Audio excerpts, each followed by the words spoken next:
자, 신체 검진 순서랑 복부 검진 순서를 해놨거든요. 자, 우선은 신체 검진, 복부 검진할 때 건강 검진이잖아요. 그럼 건강 검진할 때 검진 순서에서 제일 먼저 해야 될 일은 당연히 뭐가 되겠습니까?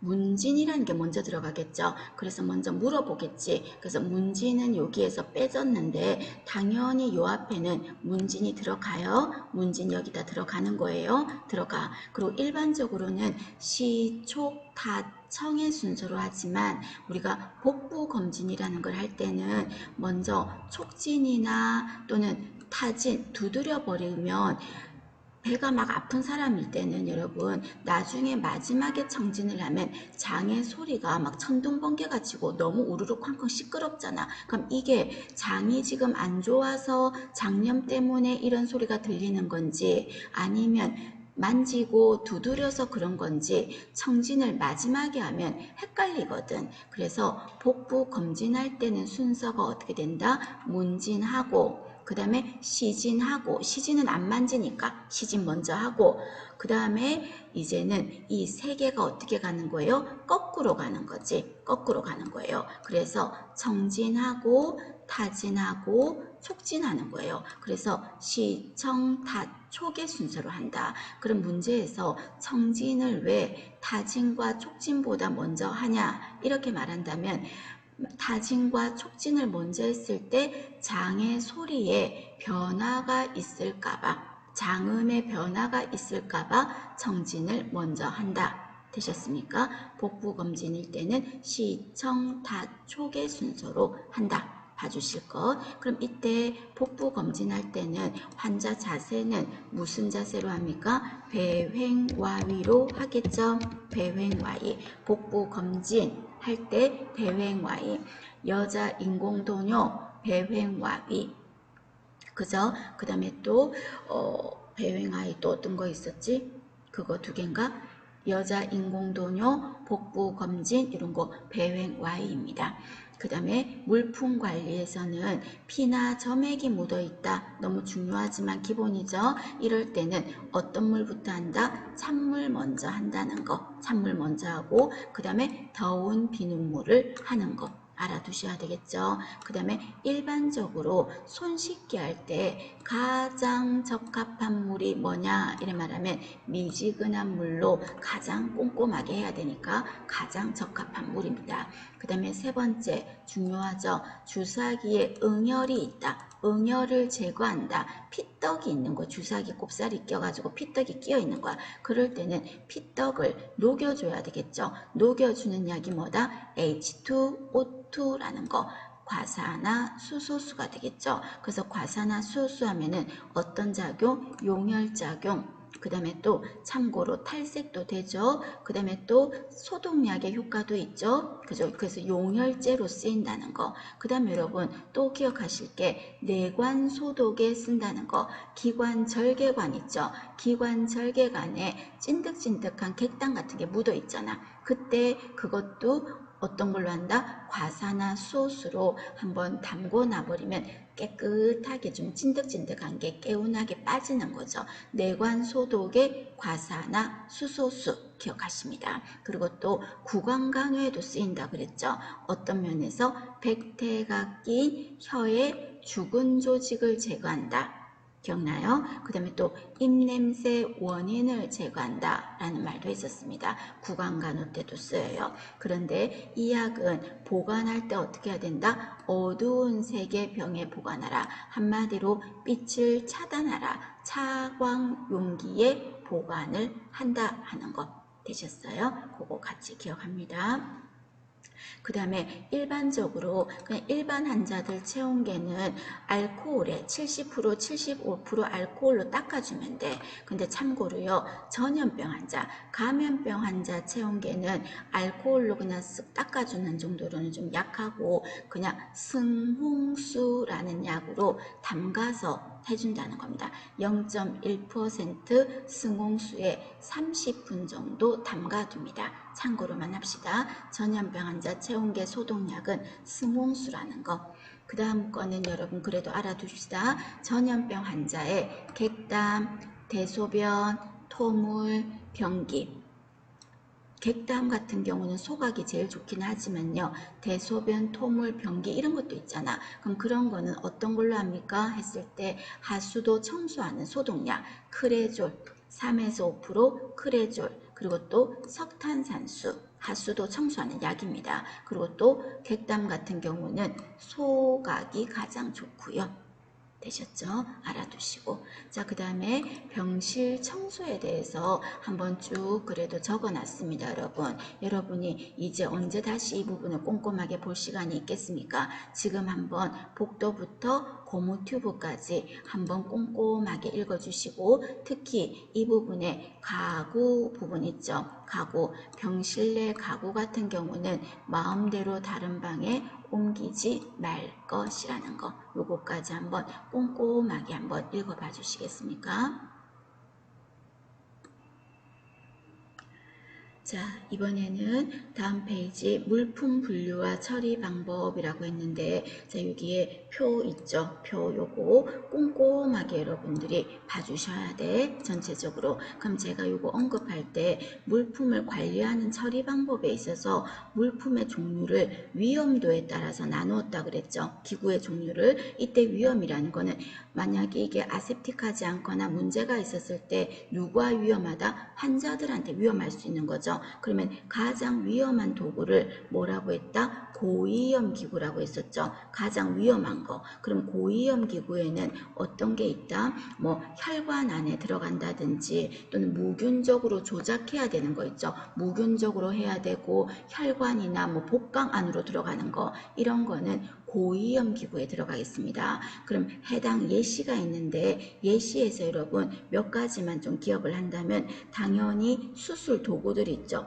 표시해 두세요. 수술 도구들. 그 다음에 또 요로 카테터. 요로 카테터가 뭔데요? 소변주려. 그거 당연히 아주 중요한 거가 되겠죠. 멸균적이라 해야 돼. 그 다음에 밑에 세 번째 줄에 보시면 이동 경자. 이게 뭔데요? 폴셉. 당연히 멸균적이라 해야 돼. 그래서 보통 무슨 멸균 합니까? 고압증기 멸균 이런 거 하잖아요. 이동경자. 그 다음에 또 치과에서 쓰는 핸드피스 이런 거 있죠. 이런 도구들은 전부 다 고위험 기구에 들어간다. 줄 거 두시고요. 떠 두시고. 그 다음에 이 고위험 기구들은 다 어떻게 합니까? 멸균적으로 해줘야 되겠죠. 처리를. 소독이나 멸균의 방법에서 멸균적으로 하는 거야. 화학 멸균도 어쨌든 멸균이니까 멸균이라는 말이 들어가야 되는 거는 고위험 기구입니다. 그래서 수술기구라든지 요로 카테터라든지 폴셉 그리고 또는 핸드피스 뭐 이런 것들이 전부 다 고위험 기구에 들어갑니다.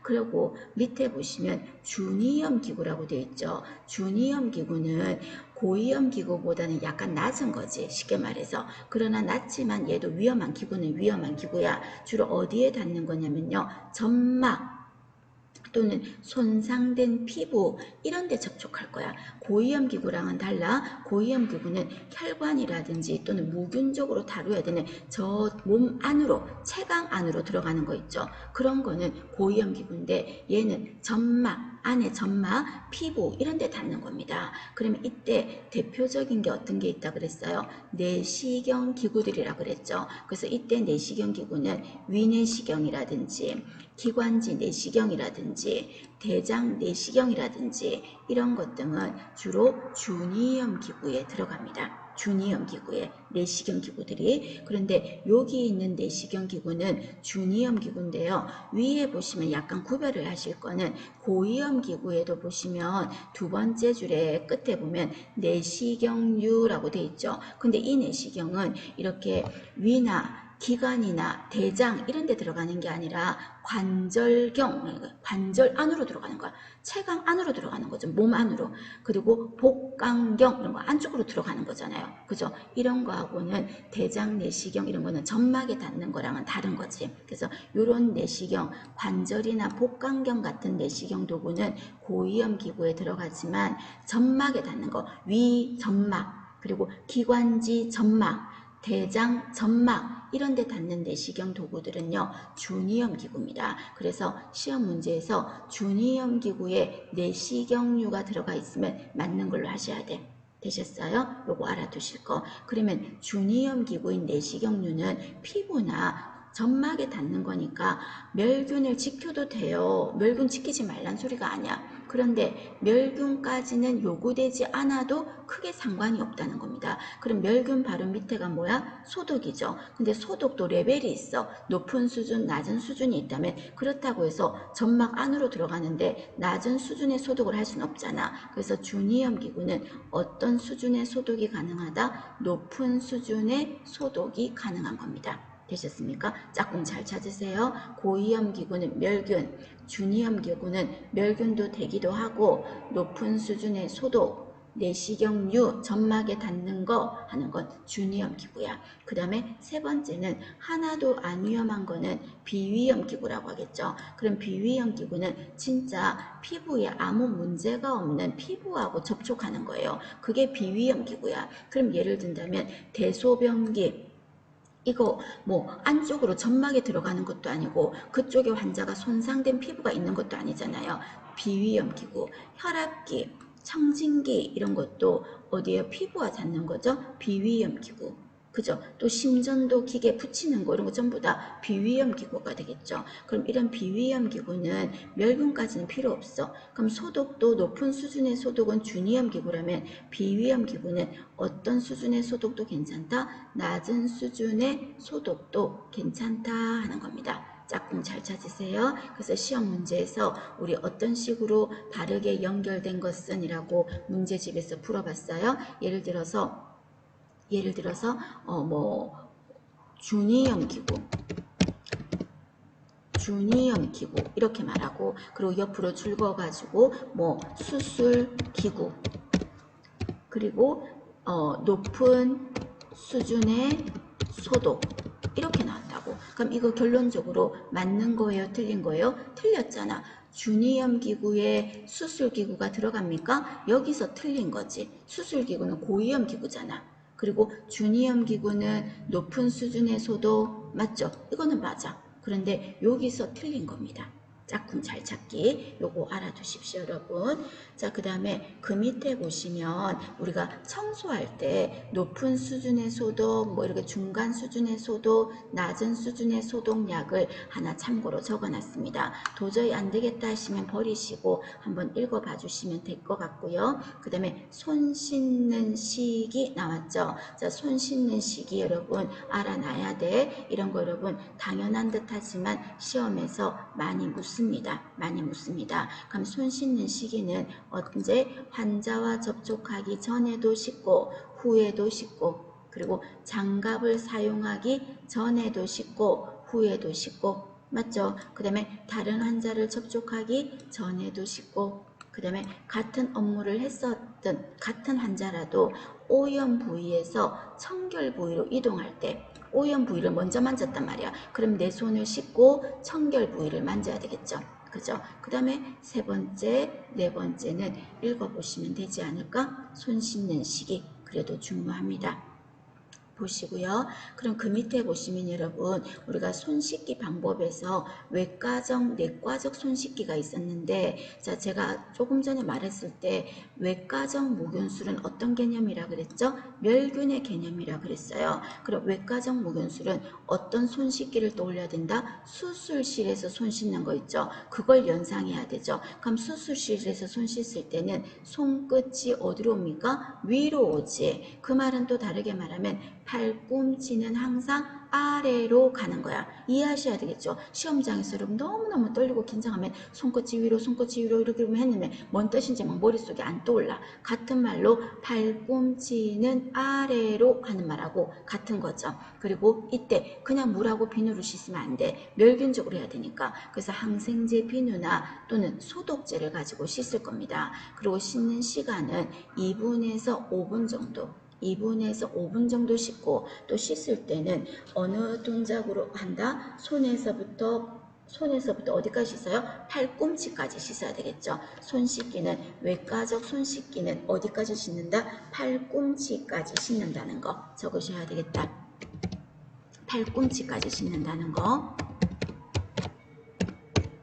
팔꿈치 위에까지 씻는다는 거. 그리고 이때 씻을 때는 어느 방향으로 이렇게 딱 씻고 나서 닦아줄 때 어느 방향으로 닦아준다? 원형 동작으로 닦는다 라는 말 기억나죠? 원형 동작으로 닦는다. 수건은 어떻게 할까요? 한 면 닦고 다른 쪽 면으로 한 면 닦고 또 다른 쪽 면으로 한 면 닦고 해서 원형 동작으로 닦아준다 하는 게 외과적 무균술의 손씻기였습니다.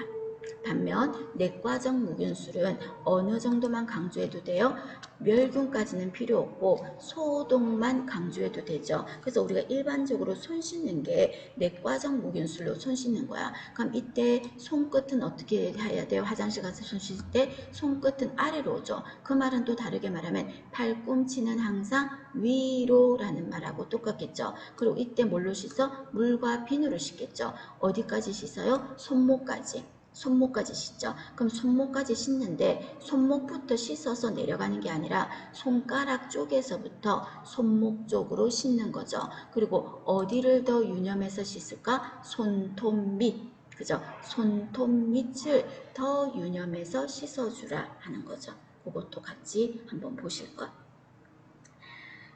되셨습니까? 자, 그 다음에 이번에는 여러분 밑에 보시면 의료 폐기물에 대해서 언급을 한번 해보겠습니다. 너무너무 중요했고 너무너무 많이 나오는 파트가 됩니다.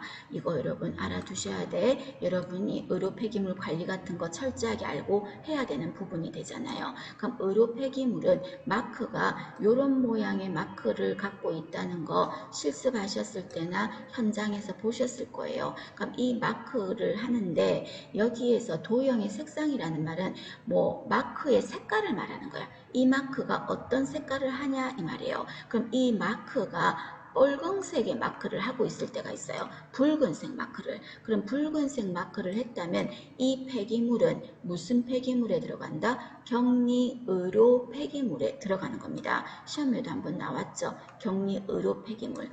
붉은색 마크고 그리고 어떤 게 격리의료 폐기물이다? 그냥 이거는 간단하게 뭐다 물건 이름이 중요한 게 아니라 어떤 겁니까? 감염병으로부터 타인을 보호하기 위해서 격리된 사람에 대한 의료행위를 하다가 나온 모든 폐기물, 한마디로 격리 환자 다루면서 나왔던 모든 폐기물 있죠. 그런 폐기물들은 전부 다 격리 의료 폐기물에 들어가는 겁니다. 그럼 이거는 너무 오랫동안 보관을 해도 안 되지 않을까? 그래서 최대 보관 기간이 밑에 살짝 보시면 다른 것보다 어때요? 가장 짧아. 그래서 최대 보관 기간은 얼마다? 일주일이다. 되셨습니까? 알아두실 것. 그 다음에 이번에는 사람에게 해를 줄 수 있는 폐기물들을요 종류를 좀 나눠봤어요. 그 중에서 조직 물류 폐기물이라는 게 있어요. 그럼 조직 물류 폐기물도 어려운 건 없어. 조직이야. 어디서 나온 거? 사람이나 동물한테서 나온 조직. 그러니까 장기라든지 또는 기관이라든지 또는 신체 일부 또는 동물의 사체, 무슨 말인지 아시겠죠? 그리고 두 번째 줄에 보시면 혈액 있죠. 또는 혈장 있죠. 혈액 제제 있죠. 이런 거요. 이거 혈액 사람 몸에서 나온 거잖아. 그 다음에 또 혈청 이런 거 사람 몸에서 나온 거잖아. 혈장, 혈액 제제, 혈액을 원료로 만든 거잖아요. 어쨌든 사람 몸에서 나온 혈액으로 된 거죠. 고름, 사람 몸에서 나온 거죠. 이런 거 전부 다 뭐에 들어간다? 조직 물류 폐기물에 들어갑니다. 되셨습니까? 조직 물류 폐기물. 그 다음에 이번에는 어떤 거? 병리계 폐기물이라는 것도 있어요. 자, 병리계 폐기물은 여러분 우리가 검사하는 곳을 임상병리과 이런 말 하잖아요. 병리괴 하면은 검사 같은 거 하는 거야. 그래서 뭐 외울 건 없고 눈치로라도 시험이나 검사 등에 사용되는 배양액 또는 배양 용기 또는 시험관 이런 거 있죠. 또는 슬라이드 뭐 이런 거 있죠. 이런 것 등이 전부 다 뭐에 들어간다? 병리계 폐기물에 들어갑니다. 그 다음에 손상성 폐기물 시험에 나온 적 있죠. 그래서 이 폐기물, 의료 폐기물은 어디서도 다 나올 수 있어. 어디서도. 그래서 손상성 폐기물 하면 다칠 수 있는 거니까 어렵지 않지. 주사 바늘, 봉합 바늘, 칼날, 또는 한방에서 쓰는 침, 치과에서 쓰는 침, 파손된 유리 조각 이런 거 위험하잖아. 이런 거는 손상성 폐기물이라고 합니다. 그 다음에 밑에 보시면 생물화학 폐기물이라는 게 있죠. 자, 생물화학 폐기물은 뭐를 떠올린다? 백신, 약 이런 거 떠올리세요. 그래서 백신 같은 거 여러분 유효기간 지난 거 아무 때나 버리면 안 되겠죠. 왜? 백신이란 자체가 균이나 바이러스잖아. 이걸 아무 때나 버리면 토양 같은데 균이나 바이러스가 침투되잖아요. 그죠? 그래서 이거는 그냥 버리면 안 돼. 생물화학 폐기물이에요. 항암제, 항암제 뭔데요? 암세포 죽이는 약이잖아. 얼마나 독해. 그거를 아무데나 버리면 누출되면 어때요? 그죠? 화학치료제 전부 다 얼마나 독한 약들입니까? 이런 것들은 생물화학 폐기물에 들어가겠습니다. 그 다음에 밑에 보시면 혈액 오염 폐기물이라고 되어 있어요. 혈액 오염 폐기물. 자, 혈액 오염 폐기물도 시험에 한번 언급이 됐었습니다. 자, 혈액 오염 폐기물은 어떤 거냐면 여러분 밑에 있는 일반 의료 폐기물하고는 조금은 구별을 하셔야 됩니다. 이거는요 어떤 거냐면 혈액이 어느 정도 좀에는 더 들어있어. 쉽게 말해서 다 맞은 것 같았던 폐혈액백 있죠. 폐혈액백 이거 기억하셔야 되겠죠. 폐혈액백 여기에 다 맞았지만 그 백에 피가 묻어 있잖아. 벽에. 그럼 이거를 그냥 방치하면 여러분 어때? 그 피가 스물스물 고여있던 게 조금이라도 고여있던 게 나와서 오염시킬 수 있잖아. 오염시킬 수 있잖아요. 그죠? 그래서 혈액백 같은 경우는 혈액이 어느 정도 유출될 수 있어. 그래서 요 끝에 보시면 혈액이 유출될 정도로는 포함되어 있는 거예요. 그래서 특별히 신경 써야 되는 그런 거는 혈액 오염 폐기물이라고 합니다. 혈액 오염 폐기물. 되셨습니까? 기억하실 것. 그 다음에 밑에 보시면 일반 의료 폐기물이라고 되어 있어요. 자, 일반 의료 폐기물 이거는요. 혈액이 묻어 있는 거예요. 그냥 묻어 있는 거야. 어디에? 솜이나 붕대, 꺼즈 이런데. 그럼 꺼즈에 솜이 묻어 있다 그래서 그 꺼즈 버렸을 때 꺼즈에서 피가 빠져나와서 스물스물 나옵니까? 그런 건 아니잖아. 그래서 그냥 묻어 있는 거야. 그리고 또는 체액이 묻어 있는 거예요. 또는 분비물, 배설물 이런 게 묻어 있는 거예요. 그럼 이런 게 묻어 있는 솜이나 또는 붕대나 그런 게 묻어 있는 꺼즈나 또는 일회용 기저귀나 또는 피 이런 거 묻어 있는 생리대 있죠. 생리대 그냥 버릇돼서 생리대에서 뭐 피가 쫄쫄쫄 쥐어 짜가지고 나오지 않잖아. 그죠? 생리대 묻어 있는 거지. 그리고 일회용 주사 바늘이 아니라 여러분 주사기 주사 바늘 빼고 주사기 그리고 또는 수액 세트 이런 것 등은요 일반 의료 폐기물에 들어가겠습니다. 되시겠습니까? 알아두셔야 됩니다, 여러분. 봐주셔야 돼. 봐주셔야 돼요. 자, 그러면 여기 일반 의료 폐기물도 따로 되어 있지만 위의 의료 폐기물은 여기까지가 위의 의료 폐기물이었거든요. 요거랑 그리고 일반 의료 폐기물 요거까지가 전부 다 어떻게 도형의 색깔을 구별합니까? 하면은 우리가 의료 폐기물 를 버리는 용기가 상자식도 있고 비닐에다가 해서 버리는 경우도 있죠. 그러면 상자식으로 되었을 때는 어떤 상자에 단다? 노란 상자라고 제가 그냥 적어놨어요. 상자라면은 노란색으로 의료 폐기물 도형이 표시가 되어 있다고. 의료 폐기물 마크가 무슨 색깔로 되어 있다? 노란색으로 되어 있다. 그죠? 그래서 우리 여러분 병원에서 주사 바늘 같은 거 분리하는 그 폐기물 통 있지? 거기에 마크가 무슨 색인지 기억나요? 노란색이었거든. 그래서 상자는 노란 상자라고 적어놨어요. 그 다음에 때에 따라서는 봉투형도 있어요. 그럼 봉투식으로 됐다면 그 봉투의 마크 색깔 봐봐. 마크 색깔, 봉투 색깔이 아니고 마크 색깔이 무슨 마크 색깔이다? 검정색으로 되어 있어요. 그래서 외우실 때 노란 상자, 검정 봉다리 이렇게 외우시면 돼. 노란 상자, 검정 봉투 되셨습니까? 여기까지는. 그 다음에 인체 조직물 중에서 태반이 있죠. 여러분 태반은 원래는 어느 폐기물에 들어가? 조직 물류 폐기물에 들어가겠죠. 그런데 얘를요 재활용하고 싶어요. 재활용. 그럼 재활용할 때는 마크의 색깔이 어떤 마크로 되어 있다? 녹색으로 되어 있다는 거. 재활용하는 경우는 그리고 재활용해야 되는데 썩으면 안 되잖아. 그죠? 그래서 4도씨 이하의 이런 재활용하는 조직 물류 폐기물 요구하는 전용 냉장시설에 전용 냉장고에다가 보관을 하라는 겁니다. 되셨습니까? 봐주시고 그리고 격리 의료 폐기물은 보관이 얼마였죠? 7일이었어. 그리고 손상성 폐기물은 부피가 좀 조그마잖아요. 작잖아. 자글자글 작잖아. 그러니까 최대 보관 기간은 30일이거든요. 그리고 다른 보관들은 전부 다 며칠이에요? 15일이에요.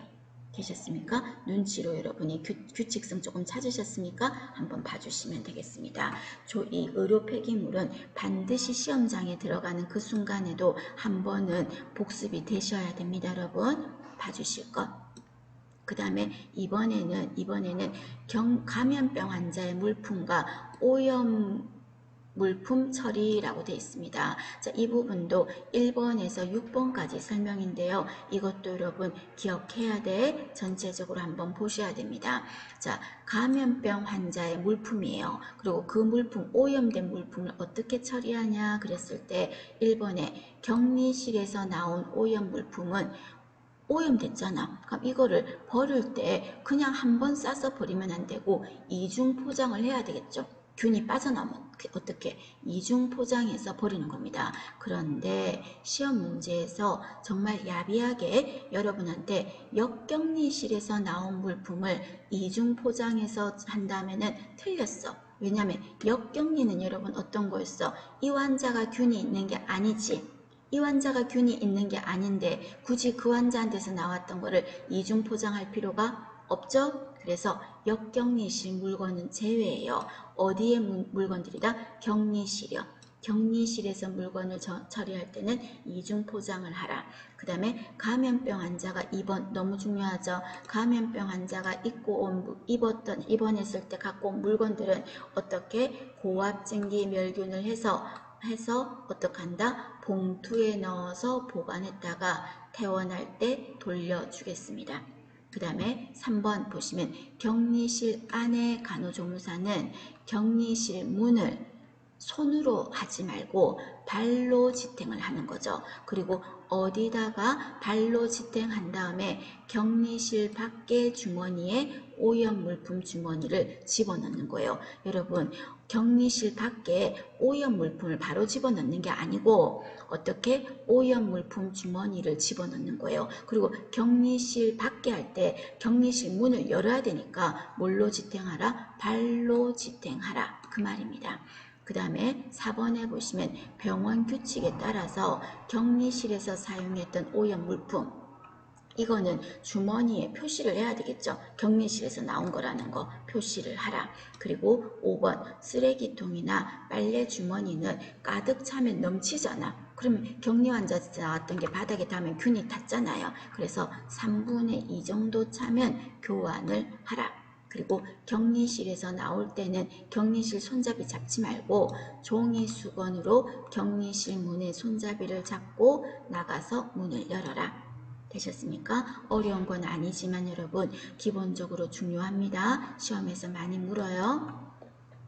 그 다음에 밑에 보시면 수술 전에 피부 소독할 때 제일 많이 쓰고 그리고 외우지 않아도 돼. 그람 음성균, 양성균 이렇게만 하면 돼. 그냥 그람 음성균, 양성균 이런 균 죽이는 데 좋고 그 다음에 균 중에서 사이즈가 가장 큰 균이 진균이잖아. 그 진균을 죽이는 데도 효과가 좋다. 그래서 수술 전에 피부 소독에 가장 많이 쓰는 소독약이 뭐냐 이래 말하면 포비돈, 아이오다인, 다른 말로 베타딘이라고 하죠.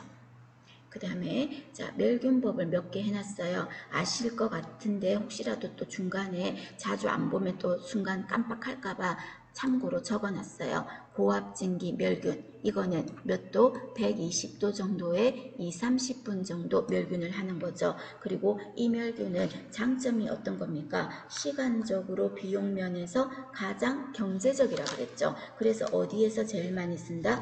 병원에서 가장 많이 쓰는 방법이 뭐다? 고압증기 멸균이고, 그리고 치과기구 소독에도 어떤 방법을 제일 많이 쓴다? 고압증기 멸균을 합니다. 그리고 치과 같은 데서 고압증기 멸균을 했어. 그럼 그 기구들이 멸균기에 그냥 두는 게 아니라 고압증기 멸균한 물건들은 어디다 넣어놨습니까? 자외선 살균 소독기 있죠. 거기에다가 넣어서 보관하면서 꺼내서 썼습니다. 기억나십니까? 그래서 고압증기 멸균. 그러면 주로 어떤 물건들에 합니까? 이 정도 물건 이름은 아셔야 되겠죠? 알고 계실 겁니다. 가운, 그리고 면직류, 그리고 소독포, 방포, 수술기구, 주사기, 또 디셋, 드레싱 세트요. 또 어떤 것도 됩니까? 도뇨 세트도 됩니다. 세트는 돼. 도뇨 세트는 돼. 그런데 도뇨관이라고 적혀있으면 X. 도뇨관은 이오가스야. 고무니까. 되셨어요? 드레싱 세트, 도뇨 세트 이런 거는 되지만 다른 건 안 돼. 되셨어요? 그 다음에 또 그 폴셋, 그죠? 겸자 이런 거, 그런 것도 고압증기 멸균 하겠죠. 그 다음에 밑에 보시면 고압증기는 물이 들어가는 거잖아요. 그럼 물이 들어가면 안 되는 건 어떤 걸로 한다? 건열멸균을 했죠. 건열멸균은 온도가 고압증기보다 더 높아요. 그래서 120에서 140도까지 올리면 3시간 정도 걸려. 고압증기보단 불편해. 2, 30분인데 3시간 걸리니까. 근데 온도를 더 이빨 160도까지 올리면 시간은 짧아져. 한두 시간 정도 걸려. 그래도 고압보다는 시간이 길어. 되셨어요? 그러나 건열멸균을 해야 되는 경우도 있죠. 물이 닿으면 안 되는 거 외워두셔야 되겠죠. 파우더, 오일, 바셀린 꺼즈, 솜, 종이, 연고, 유리 제품. 유리 같은 경우는 열에 강한 유리라면 할 수 있겠죠. 건열멸균입니다. 그 다음에 밑에 보시면 저온살균, 이거는 멸균은 아닙니다. 이건 어떤 거였어요? 영양분은 파괴시키지 않고 또는 내가 필요한 거는 살려놓고 나머지 잡다구리한 거는 죽이는 거, 그거를 저온살균이라고 그랬죠. 그럼 온도가 저온이니까 온도는 어느 정도다? 120도 정도의 절반입니다. 우리가 고압이나 건열 120도 들어갔지, 고압 120도, 그거의 절반 정도, 한 60도에서 65도입니다. 그럼 어떤 거 할 때 저온살균 한다? 알아두세요. 우유, 예방주사약 이런 거 할 때 저온살균을 하겠습니다. 그 다음에 이오가스. 자, 이오가스는 별명이 뭘로도 불립니까? 냉멸균이라고도 부른다 그랬죠. 냉멸균. 그럼 이때 냉멸균은 온도가 어느 정도 된다? 38에서 55도 정도까지 올라간다 그랬습니다. 주로 어떤 거? 열에 약한 거. 열에 약한 거가 이오가스로 하겠죠. 온도가 낮으니까. 외워두세요. 플라스틱, 그 다음에 내시경, 그리고 고무 제품. 플라스틱, 내시경, 고무 제품 이런 거는 이오가스. 되셨습니까? 그 다음에 전염병 환자의 식기소독. 식기소독은 여러분 어떤 게 좋을까? 펄펄 끓는 물에다 하는 거죠. 자비소독. 그래서 자비소독하면 감염병 환자의 식기소독에 가장 적합하다. 그러면 식기소독하고 자비소독했을 때 끓인 다음에 꺼내서 한번 씻어주시고요. 끓인 후에 씻는다. 그 다음에 변기소독은 뭘로 하는 게 좋다? 3에서 5% 크레졸. 아까 했죠? 객담, 대소변, 토물, 변기. 했던 거 한 번 더 나온 겁니다. 크레졸이나 석탄산수. 자, 그 다음 말 맞는 말일까요? 틀린 말일까요? 자비소독은 세균의 포자, 박테리아, 일부 바이러스를 자 끝에 보세요. 제외하고 모두 죽인다 라고 돼 있어요. 그러니까 다 죽이진 않고 일부는 못 죽이고 나머지 죽인다는 거지. 그죠? 그거는 멸균이야. 멸균은 어떤 거였다? 모두 다 죽이는 거. 싸그리 다 죽이는 거는 멸균. 일부 못 죽이고 전염성 병원성 균만 죽이는 거는 뭐다? 소독이라고 했잖아요. 그래서 이 말은 맞는 말입니다. 자비 소독은 이거를 제외하고 모두 죽인다 그 말이니까 맞는 말 되셨어요? 자, 그 다음에 여러분 밑에 보시면 아포를 형성하는 균, 이 균은 100도씨에 해서 또 안 죽어요. 그래서 멸균시켜야 돼. 아포 형성균은. 그럼 이 말은 아포를 형성하는 균까지도 죽인다. 이 말은 뭘 찾으라는 말이냐면 멸균법의 종류가 들어가냐는 거죠. 멸균법 찾으라는 겁니다. 멸균. 멸균법을 도대체 어떻게 찾습니까? 멸균이라 이름 붙었겠죠. 그러니까 고압증기, 멸균, 아포 죽이겠죠. 이오가스, 멸균 죽이겠죠. 건열, 멸균 죽이잖아요. 자비 소독이라고 하지 자비 멸균이라고 안 하잖아. 이거는 못 죽여요. 되셨어요? 그 다음에 우리가 그 환경에서 식품위생 할 때 우리가 음식을 보존하는 방법에 있어서 건조하고 가열하고 냉장고에 넣어두고 이런 거는 어떤 거였어요? 물리적 보존법이라고 그랬죠. 어떤 것도 약이나 이런 걸 넣은 게 아니니까 약품 같은 거. 그런데 뭐 방부제를 넣고 절임법 이런 거는 전부 다 뭔가를 집어넣은 거죠. 그건 뭐라고 했어? 화학적 보존법이라고 했어요. 그럼 이거와 마찬가지로 물리적 소독이라는 말은 어떤 것도 약이나 이런 거 넣은 게 아니라는 거예요. 그래서 열을 가하는 거, 햇빛으로 소독하는 거. 이때 햇빛이 뭘까? 자외선, 적외선, 자외선. 그리고 또 건조시키는 거, 이런 거는 물리적인 거지. 근데 약품 소독, 이거는 물리적인 거다 아니다? 아닌 거죠. 그럼 약품 소독, 이거는 뭘까? 화학적 소독이라고 하겠죠. 화학적 소독. 되셨습니까? 아닙니다. 그리고 참고로 밑에 보시면 혈액 소독은 여과멸균법이라는 게 있습니다. 참고. 그 다음에 밑에 보시면 끝이 날카로운 기구를 어떻게 한댔습니까? 응급으로 쓰고자 합니다. 그럼 응급으로 쓰고자 할 때는 빨리 해야 되니까 어떻게 할까요? 70% 알코올에 소독을 하겠습니다. 빨리 써야 되니까. 그 다음에 밑에 보시면 용어 정의 몇 가지만 한번 볼까요? 용어 정의. 자, 코호트 격리. 이건 뭐였더라? 코호트 격리라는 거는 어떤 거였습니까? 동일한 균을 가진 사람끼리 함께 두는 거. 그죠? 같은 균을 가진 사람끼리 함께 두는 거.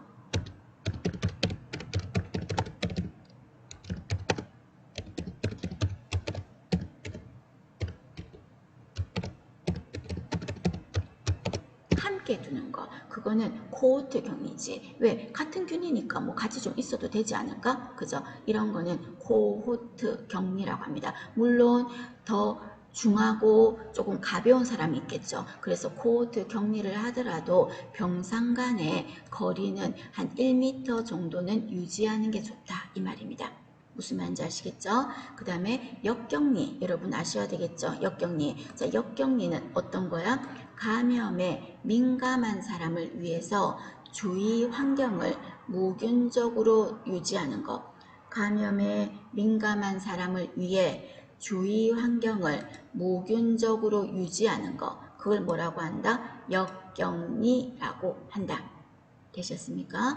그 다음에 역격리하면 그럼 어떤 사람들이 또 올라야 돼? 여러분 화상 환자 당연한 거지만 알아야 돼요. 화상 환자 역격리, 그 다음에 백혈병 환자 역격리, 그 다음에 장기 이식 환자 면역력 떨어집니다. 면역 저하제 먹으니까 장기 이식 환자 역격리, 그 다음에 조산화 들어갔잖아요. 조산화 역격리, 그리고 또 후천성 면역 결핍증 에이즈 역격리, 결핵 역격리입니까? 아닙니까? 결핵은 역격리가 아니라 격리가 되겠죠. 그죠? 구별하실 것. 그 다음에 내인성 감염은 이거는 어떤 거였습니까? 균이 있는데 자리 잡고 내 몸에 정식했는데 그 균이 바깥에서 들어온 게 아니라 내 안에 있는 균이라는 거죠. 그럼 내 안에 있는 뭐 장이라든지 그죠?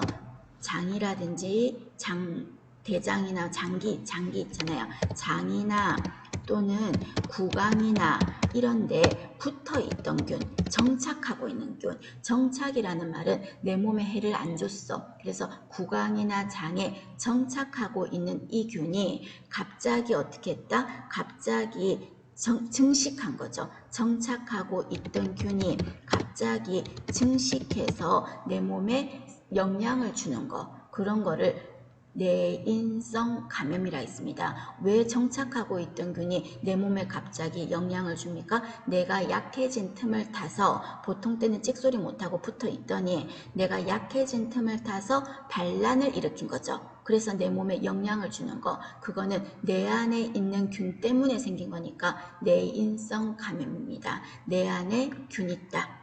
되셨습니까? 내인성 감염. 그 다음에 중복 감염, 이건 어떤 거였습니까? 이거는 감염병을 앓고 있는데 또 다른 연관된 감염병에 걸린 경우, 감염병을 앓고 있는데 또 다른 연관된 감염병에 비슷한 게 또 걸리는 거야. 그런 거를 중복 감염이라고 하겠죠. 그 다음에 교차 감염, 이건 어떤 겁니까? 주로 크로스 엮이는 거죠. 주로 의료인의 손 또는 사용기구를 통해서 감염되는 거를 교차 감염이라고 합니다. 교차 감염은 의료인의 손이나 사용기구를 통해서 감염이 일어나는 것을 말한다. 되시겠습니까? 알아두십니다, 여러분. 용어 정의.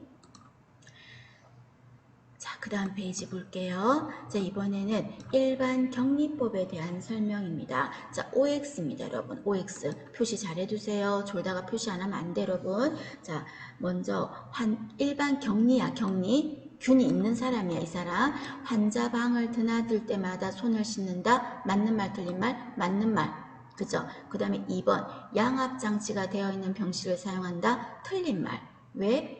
격리니까 양압이 아니라 어디? 음압 장치가 되어 있는 병실을 쓰는 게 좋겠죠? 2번은 틀린 말입니다. 3번 격리실은 아침마다 문을 열어 환기시킨다. X. 문을 열으면 균이 바깥으로 빠져나갈 수 있잖아. X.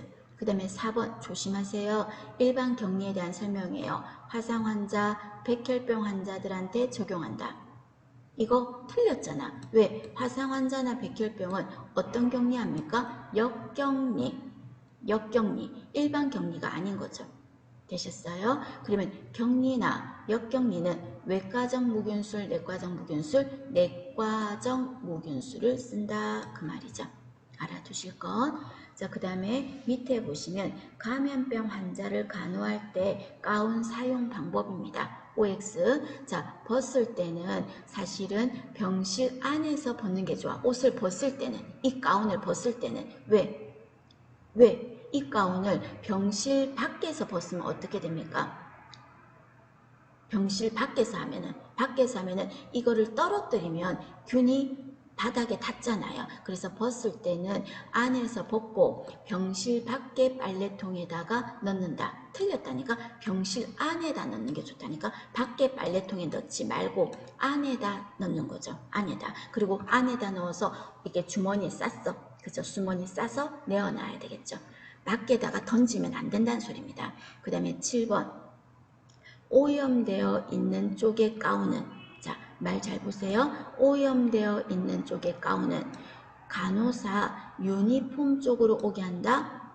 틀린 거 기억나시죠? 간호사 유니폼이 오염되잖아. 오염되어 있는 쪽이 간호사 유니폼에 닿으면 틀린 말이죠. 그 다음에 8번 조심하셔야 되겠죠. 자, 가운을 입을 때 여러분, 입을 때는 어떻게 입었었어? 착용 시에는 목끈을 먼저 묶었죠. 목끈을 먼저 묶고 그 다음 어느 끈을 묶었어요? 허리끈을 묶었었어요. 그런데 벗을 때는 어떻게 했었습니까? 허리끈을 먼저 풀었어. 그죠? 허리끈을 먼저 풀고 그 다음 뭐 했어요? 손 씻었지. 손 씻고 그 다음에 뭐 한다? 목끈을 푸는 거죠. 되셨습니까? 목근 쪽은 깨끗하게 해야 되니까. 그래서 여기에서 8번에 손을 씻은 후 허리띠를 푼다 이렇게 말하면 틀렸습니다. 되셨습니까? 그리고 9번도 마찬가지로 목둘레의 끈은 오염된 것으로 보지 않아요. 그래서 깨끗한 것으로 생각해서 틀렸습니다. 허리끈을 오염된 것으로 봅니다. 그래서 허리끈 풀고 나서 손을 씻는 거였어요. 그 다음에 10번 이거는 뭘까 여러분? 한번 보시면 가운을 걸어 놓을 때는 깨끗한 면이 오염된 면으로부터 보호되도록 한다. 맞는 말 아닌가? 그죠? 다시 착용할 때도 오염된 면을 만지지 않고 안전하도록 해야 된다. 맞는 말. 동그라미입니다. 되시겠습니까? 그래서 여기 우리 감염 관리에서는 여러분 감염병 환자가 가운을 걸어 둔다, 바깥에 두냐 안에 두냐 이런 것도 중요했고 전체적으로 이 감염 환자에서 유니폼 착용이라든지 이런 부분도 그림 문제로도 물을 수 있고 이렇게 글로 길게 설명해서 나열할 수도 있습니다. 전체적으로 눈도장 잘 찍으셔야 됩니다. 봐주세요.